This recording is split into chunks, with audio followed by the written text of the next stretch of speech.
New beginnings.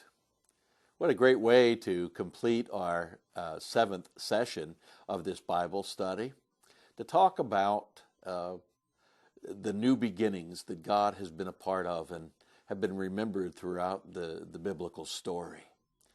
One of the amazing things about new beginnings is often the opportunity for a person to claim a new name or to be given a new name. We think about people like Abram and Sarai, who become Abraham and Sarah, and so many others, even in the New Testament, where Peter is referred to as the rock by Christ because of who he is and what's going to happen through his life and his commitment.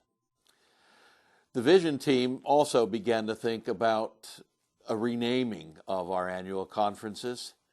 What would be a suitable name? And we wrestled with geographical names that were, quite frankly, long and just would go on forever and ever. And we talked about the fear of what would happen if our name was not really one that pointed to a specific geography, but rather had some other symbolic or metaphorical meaning to it.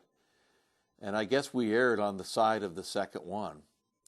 As we looked at the map of the new conference area, what we really discovered was that it very closely follows the watershed of the Susquehanna River. Susquehanna, the name, is not something new to any of us, frankly. As we live up and down the river on both branches and even up into the upper part of the state, we discover that the Susquehanna River has had a great impact upon our life. It has been both the source of life and sometimes even hard times and destruction, as it was in 1972 with the Agnes flood. And yet there is a connection too with the rivers of the Bible, where rivers are often seen as sources of life and energy, sources of newness and renewal, sources of baptism, for instance. As we began to think about this as a Vision team, it became clear that Susquehanna, the Susquehanna Conference as a possible name, was one that carried with those of us within the conference a powerful image of who we are and how we have been made and where we have come from. It also reminds us that we're never stagnant, but that we are always moving on and flowing in new directions with all kinds of new possibilities for us. The metaphor of the river reminds us that the path to where we're headed is not always a straight line. And indeed, sometimes rivers bring with them chaos. Doing new things in new ways often will expose us to chaos.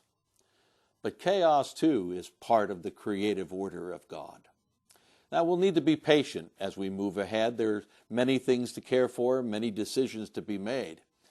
But at the very heart of all of that is a desire on the part of the Vision team to always put the vision before the structure. And so we will be living into this vision, step by step, learning as we go, being flexible and open to God's leading, having the opportunity to say, well, we could have done it a little bit better, maybe we'll try it this way, to not lock ourselves into any one place or way of thinking.